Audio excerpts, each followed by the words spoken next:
Welcome to the Limitless Living podcast with Fredricka Davis, where women create success, health, and meaning, all without burnout or overwhelm. Small shifts, real results, and limitless living.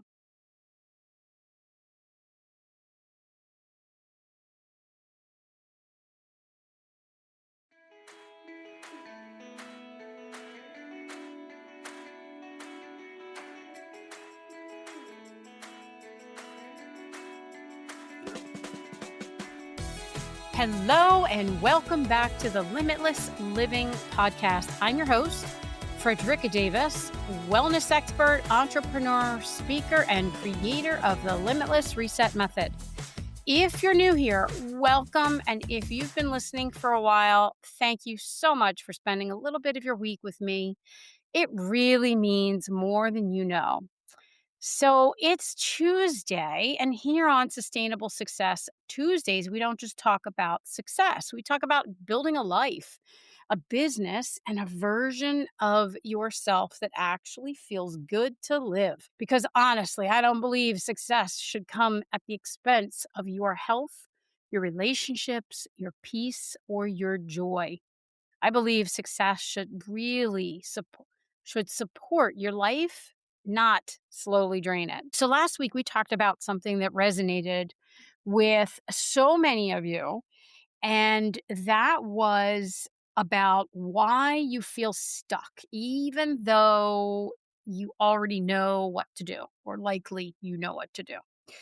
And I walked you through the four-step framework of listen, name, navigate, and move. And maybe last week's episode helped you admit a truth that you may have been avoiding, or maybe you finally made a decision that you've been putting off, or decided it's time to take your health a little more seriously. Maybe you found yourself deciding to leave your job because it's just been draining you for too long, or finally have a difficult conversation with somebody that you've been putting off. And maybe even you decided to start your business that you've been thinking about, or write the book, or ask for help, or just simply stop settling.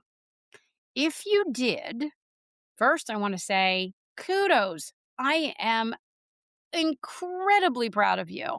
That's the first step. Making a difficult decision takes courage.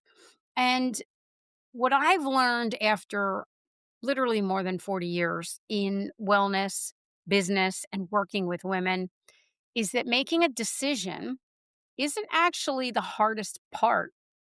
I know sometimes it feels like it is. And sometimes we get stuck in the confusion, or we just feel like we haven't gotten all of our clarity yet, or whatever. But the decision part is actually not the hardest part, believe it or not. It's living and stepping into the decision that often is the hardest part. Because the moment you decide to change, life has a funny way of inviting you right back where you started, or right back into your old habits. That means your old way of thinking, or routines that you're used to, maybe your old comfort zones, or the comfort zone you have now.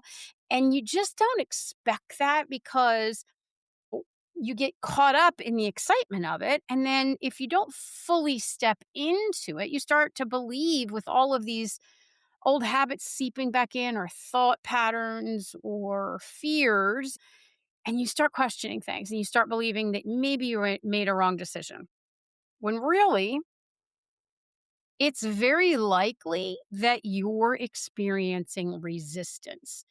Now, I want to talk about how to protect your momentum. Once you make that decision for something you know you want, or a change that you want, I want you to get into that momentum and be able to stay in it, because momentum in the beginning, especially, is incredibly fragile. It's exciting to make the decision, but it's incredibly easy to lose the momentum right after doing so.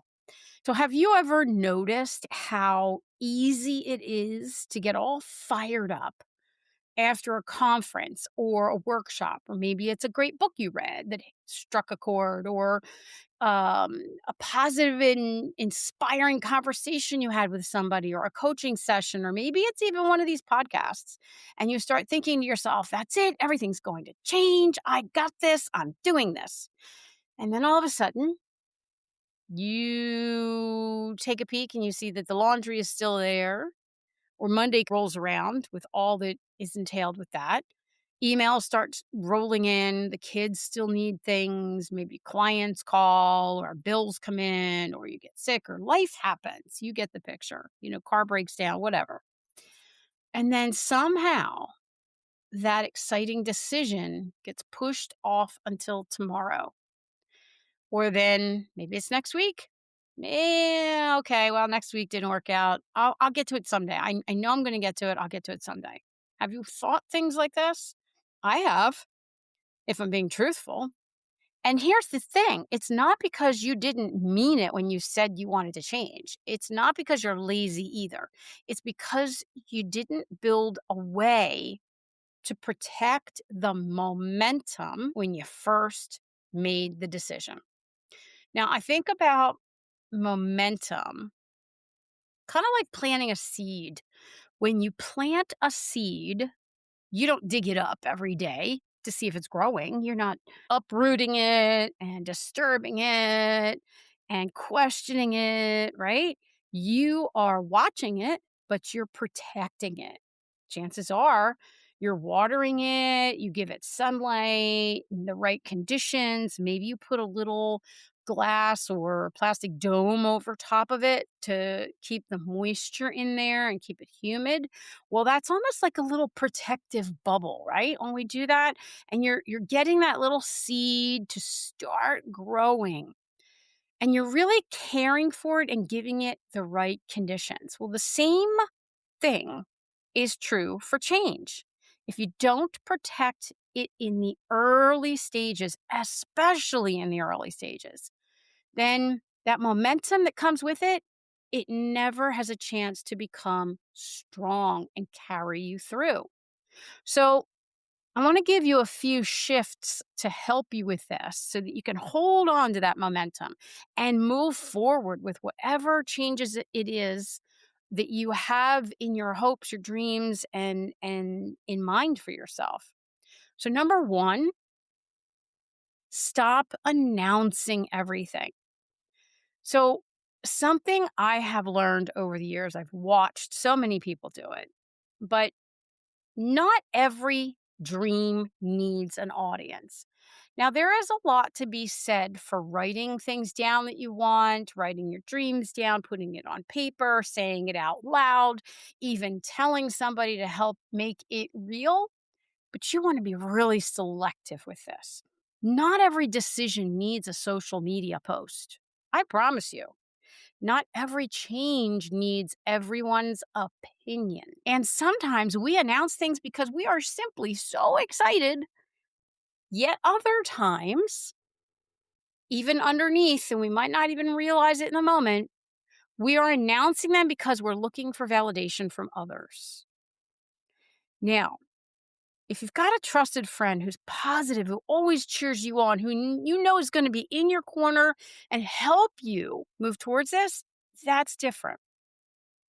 But when people start to question us about changes we might want to make, or they don't understand them, maybe they don't have the same vision that you have, they just haven't been able to see it yet, or they've been so used to seeing you in one way, one role, or the you that you were, not the you that you're becoming, they can't wrap their brains around it as easily. They just don't understand. And they don't support us. The sad truth is they often don't support you.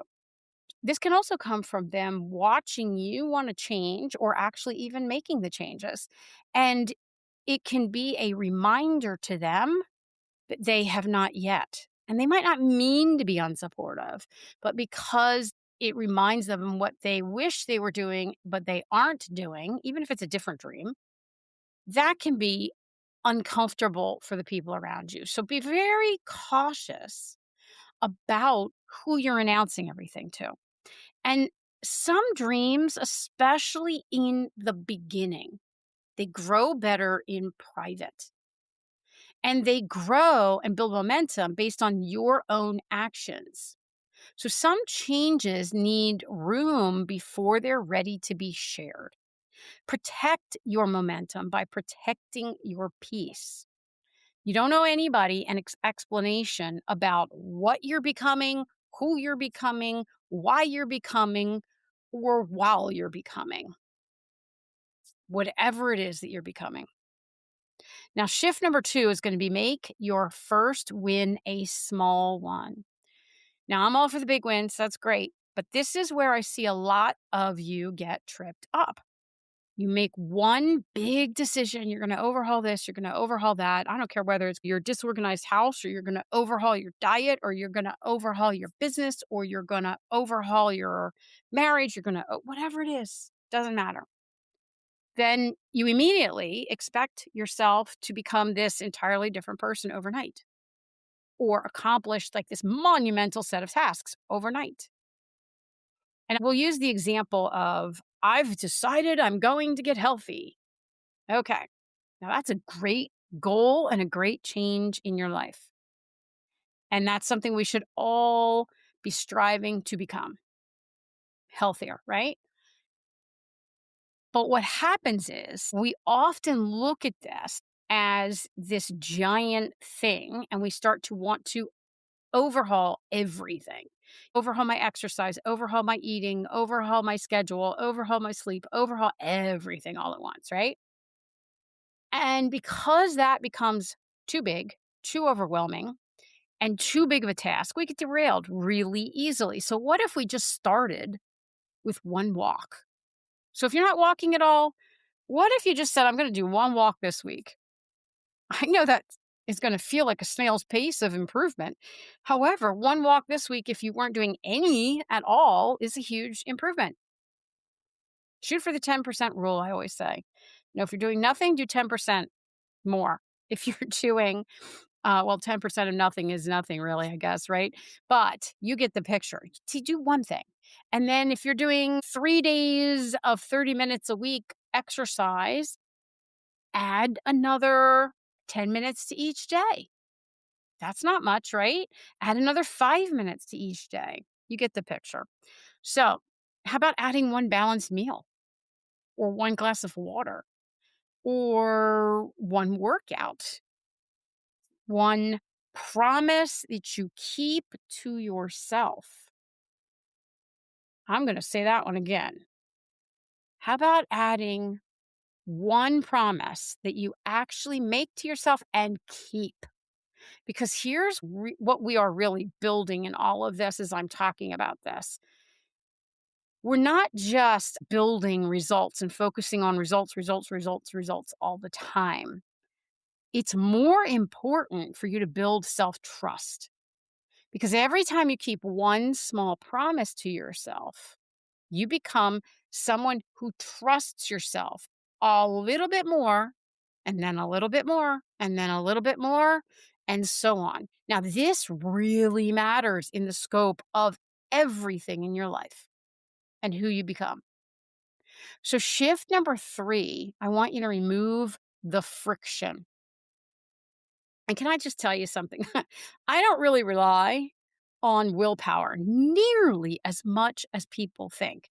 I have people so often say to me, Freddie, you just have a stronger drive. You just have more willpower than I do. You're just used to doing that. I can't do that. Um, I wish I had your willpower. I've heard that multiple times. And here's the thing. I absolutely do not rely on willpower because I fall off the wagon on different things every so often and trust me when I tell you there's no willpower involved in that in those moments. I rely on systems. That's what I really rely on. So when my systems fall apart or if they're not fitting me at that moment in life, then they don't work.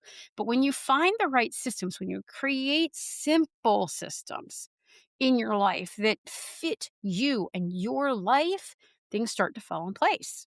And it's not really willpower, it's just that you have these things in place that make it easier for you to do the things you want to do and meet those goals and those challenges and those changes.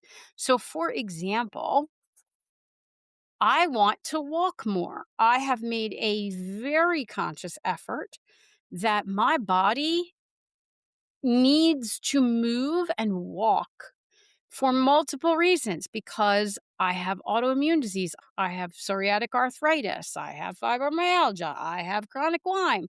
I have to move. Now, if I don't have some simple little systems in place to make that easy, it's not going to happen. So, one of the things that I do, and this is a part of a system for me, is I keep my sneakers, a pair of socks, my bike shorts or walking shorts or whatever. It's pretty hot here in Pennsylvania right now. Having a major heat wave this week. It's going to hit 100 degrees. And I keep my tank top, the whole 9 yards, downstairs so that it's right there, ready. There's no excuse for me. My moisture wicking, reflective baseball cap, everything. It's all right there. So I can shift and say, okay, that's enough. I've been on the computer too long today, or I need to switch gears, or I need a mental break, or I need to do this quick before I go to the office. And I can put them on, go out and do what I need to do, come back in and take them off and change again. And I have them in a spot. And that's it. Makes it super easy. That's a system example. So if my shoes, my clothes weren't right there, ready, easy, ready to rock, it would not happen as easily or as often. Now, I have chosen to really prioritize healthy eating. And by healthy eating, I was eating healthy 90% of the time anyway. But the way that I need to eat now to address my autoimmune condition, to address my inflammatory response, is a little bit different. So if I am choosing to not be in pain all the time, part of my focus has to be on that. And how am I ever going to do that with the schedule that I keep? I have to have some systems in place. You get the picture at where I'm going here? So, healthy food, number one, has to be available easily to me. Because, boy, if it's not available easy, if I don't have it to take with me to the office, it's a lot harder to stay on track. This is not about willpower. This is about having these little systems, these little habits, if you will, that I've established. And this has not happened overnight, but these are simple things. So, in order to have healthy food available easily, I get my groceries delivered. I have said that before. And I have some go to foods that are things that I don't necessarily get crazy sick of that make this easy for me. I like to do a little food prep, even if it's not a whole day in the kitchen. If I do an hour or two of food prep and have my proteins and my different veggies and things ready, it's a heck of a lot easier. So, this is a system for me. So, I want you to start thinking about having systems that help you remove the friction for the changes you want to make. So, if you want to create or start a new business or write your book or create more, block the time out. I block the time out to focus on things. When I am working on my book, I actually turn the phone off, I turn the notifications off, and I am strictly writing my book. And this is a system I have to do this, and I've blocked it into my schedule so that I actually have time. Now, I don't wait until everything feels perfect. So you can't wait until everything feels perfect. If you wait for everything to feel perfect, you'll never, ever make the changes that you want to and stay in the momentum stage. So I want you to ask yourself this week, what keeps making the right choices harder than they need to be?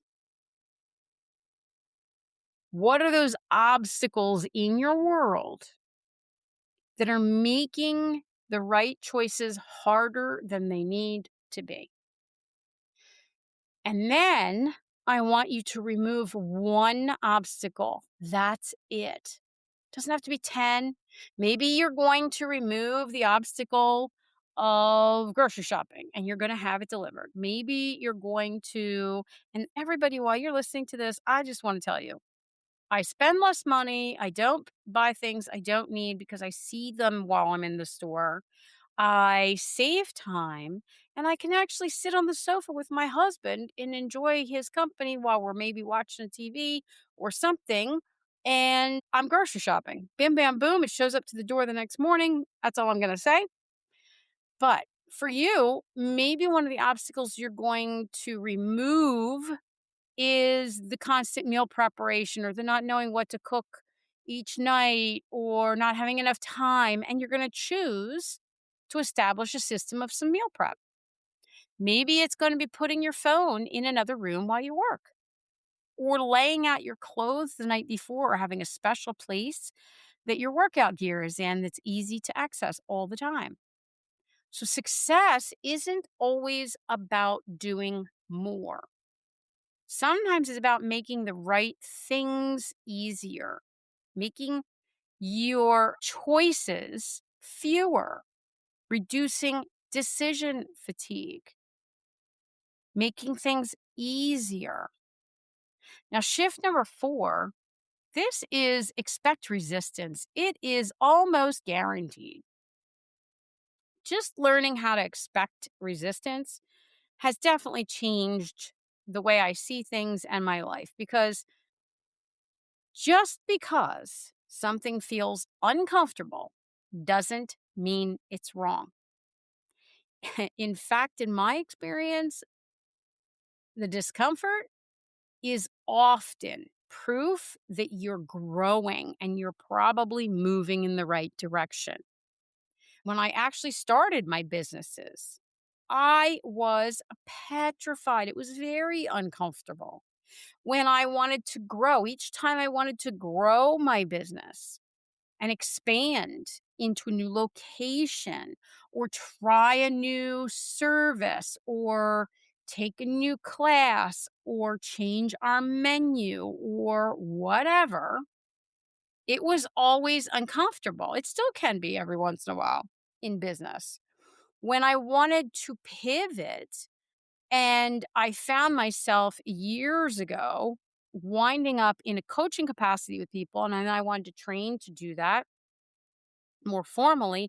And then I wanted to pivot a little bit more, become more of a coach and strategist and so on. That was uncomfortable until it wasn't uncomfortable. And getting healthier, I'll use that one. When I decided that I did not want to choose to go on immunosuppressants, I did not want to go on steroids, I did not want to look at surgery, I did not want whatever our Western medical system had to offer me, and I wanted to heal myself. It's uncomfortable, I can tell you, the thought of saying, "Oh, yeah, I'm not gonna eat as much ice cream." Or, "I'm not gonna have that glass of wine because tend to notice that I get inflamed afterwards." That was irritating. That was a little uncomfortable in the beginning. Sometimes discomfort, though, is proof that you're growing. You're listening to yourself, you're recognizing things, and you're starting to make different. And I have another example. When I started to learn how to say no better, that was very uncomfortable. That was part of setting boundaries. And I'm going to remind you all, no is a complete sentence. So when you're starting to learn to be a little bit truer to yourself, and perhaps that'll mean you're a little less available to do everything and be everything for everyone. No has to come in there somewhere. And that can feel really uncomfortable. Once you get past that, though, and you realize when to say no and not to say no, you will have grown. So the no, saying no, and then the discomfort means you're growing. So when I started slowing down enough to take care of my health again, because I had gotten sidetracked with taking care of everyone else, it felt uncomfortable to slow down and take care of myself in those moments.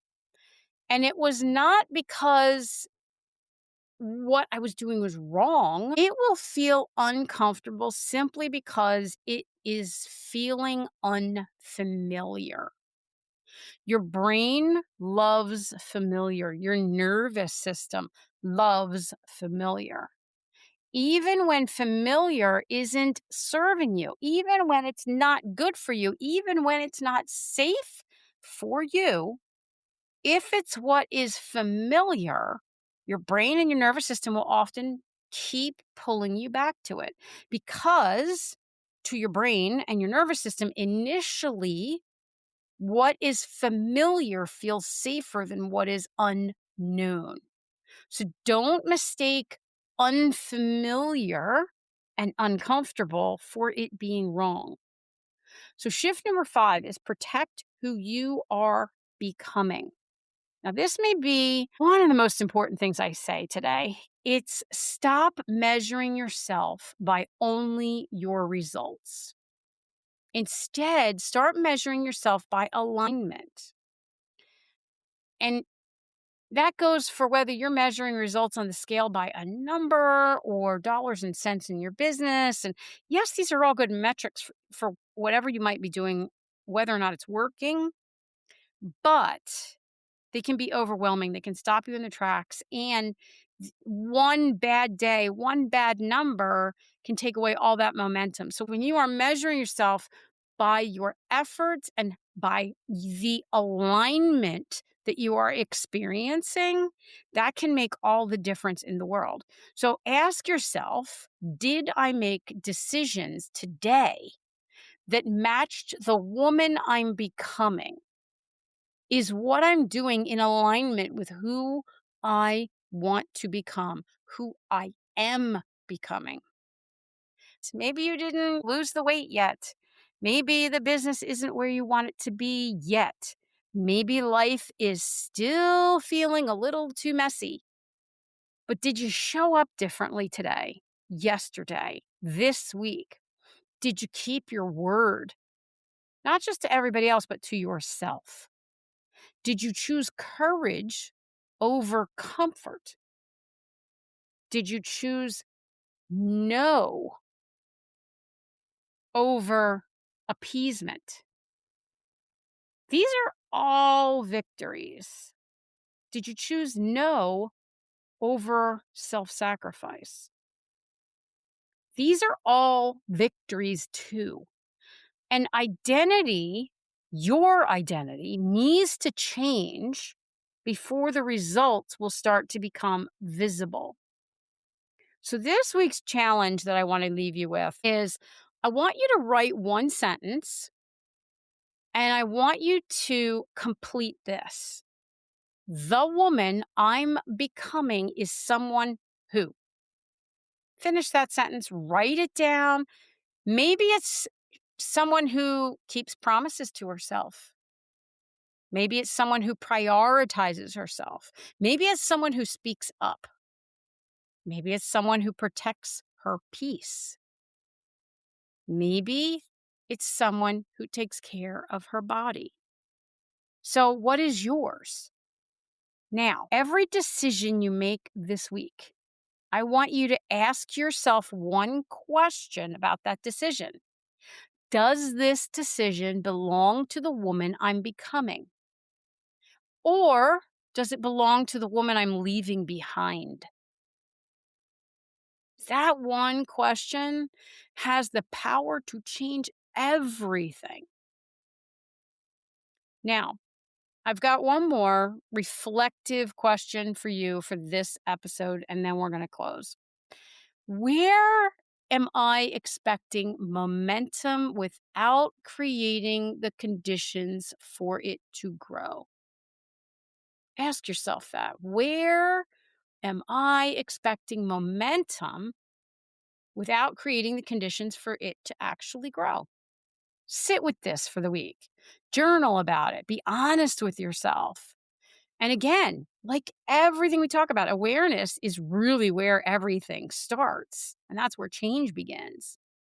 So, one of the things I believe with all my heart is this: sustainable success is not built through giant breakthroughs. It's built through small decisions that we make consistently over time. And it's built through protecting your momentum. It's built through becoming the kind of woman who follows through, not perfectly. Lord knows, not perfectly, but consistently. And that's what we're doing together here every Tuesday. It's not just talking about success, but it's learning how to operate in a different way. If today's episode encouraged you, I would love for you to share it with someone you know who might be standing at the beginning of their own next chapter. And if you haven't done so already, I'd be grateful if you'd leave a review. It actually helps more women discover the show and become part of this incredible community that we're building. So you can find more resources, coaching opportunities, etc. at my website, fredrickadavis.com. You can join and click the link in the show notes for that, or hmm. So come join us in the Limitless Living community. I'll put up some photos of my meal prep if you are curious as to what I did this week. I actually took some photos just for that purpose to give you some ideas. I'm going to throw it in the group. And that is Limitless Living for Women Who Are Becoming on Facebook. It's free. I'll put the link in the show notes as well as my website, where you can find more resources. So next week on Sustainable Success Tuesday, so we're going to talk about one of the biggest habits successful women learn to outgrow, not because somebody tells them to, but because they realize it is quietly keeping them from the life that they want. So I think it's going to challenge you in the best way possible. Until then, Thursday is our Wellness Reset Thursday show. And Saturday, we talk about passion and purpose and reinvention and all the wonderful things for what's next for you. So until then, be rooted, be resilient, and be limitless.